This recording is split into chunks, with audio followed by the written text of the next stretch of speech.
En mai 2020, après 3 ans passés en STAPS, j'ai enfin obtenu mon diplôme en management du sport. C'est beau! Je valide l'année à 12,222. Ouais. J'ai adoré mes études, mais avec le recul que je peux avoir aujourd'hui, je voulais vous partager 5 choses que je n'ai pas aimées en STAPS. Yo, c'est Jules, j'espère que vous allez bien, on se retrouve pour une nouvelle vidéo STAPS. Aujourd'hui, comme je vous l'ai dit, on va parler des 5 choses que je n'ai pas aimées en STAPS. Évidemment, tout ce que je vais dire est très subjectif et personnel, je vous laisse vous faire votre propre avis.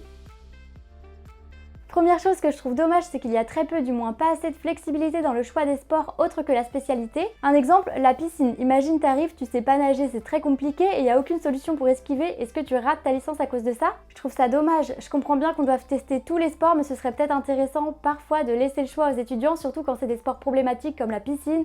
Oui, j'ai été traumatisée par la piscine. Ensuite, le fait qu'à chaque semestre on doive changer de groupe de TD, ça peut être positif pour casser la routine, rencontrer de nouvelles personnes. Mais pour quelqu'un comme moi qui a besoin d'avoir un vrai rythme, des petites habitudes, c'est comme une nouvelle rentrée à chaque semestre et il faut quand même un peu de temps pour s'adapter, ce qui peut faire perdre du temps.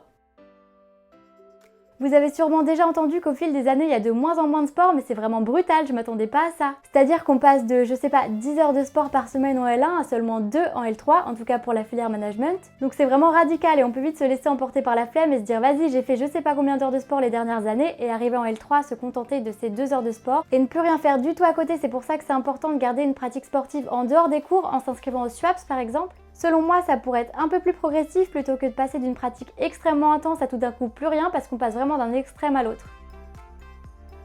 Ensuite, selon moi, la formation STAPS en elle-même n'est pas très professionnalisante et ça me pose problème actuellement, je trouve toujours pas de boulot. Si comme moi, vous ne souhaitez pas continuer après la L3, il faudra vraiment mettre toutes les chances de votre côté en participant à tout ce qui est bénévolat pour créer des contacts et ensuite faciliter votre entrée dans le monde du travail par la suite. C'est toujours plus facile quand on connaît des gens qui peuvent nous aider et éventuellement nous pistonner. Personnellement, je regrette de ne pas avoir assez profité de ces opportunités. Ou alors, pour vraiment être sûr de se professionnaliser en sortie d'études, il faut continuer en master ou dans une autre école. Ou ne pas choisir STAPS mais préférer un DUST ou un BPGEPS en alternance qui sera plus professionnalisant mais avec beaucoup moins de débouchés possibles qu'en STAPS.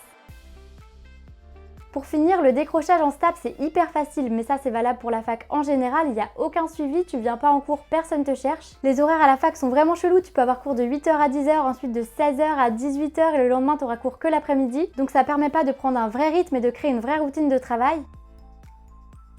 J'aimerais rajouter un bonus pour l'anglais. Le niveau d'anglais en STAPS c'est limite drôle, hein. T'arrives, on t'apprend à dire comment tu t'appelles. J'ai régressé de fou. En sortant du lycée, j'étais vraiment douée en anglais et là, maintenant, c'est un peu l'angoisse quoi. Enfin voilà, j'ai fini, je vous ai tout dit. J'espère que cette vidéo vous a plu et surtout qu'elle vous aura aidé. Dites-moi en commentaire ce que vous n'aimez pas en STAPS. N'hésitez pas à liker cette vidéo et surtout n'oubliez pas de vous abonner à ma chaîne, c'est super important pour ne louper aucune de mes futures vidéos. Moi je vous dis à très vite, je vous fais des gros bisous. Bye!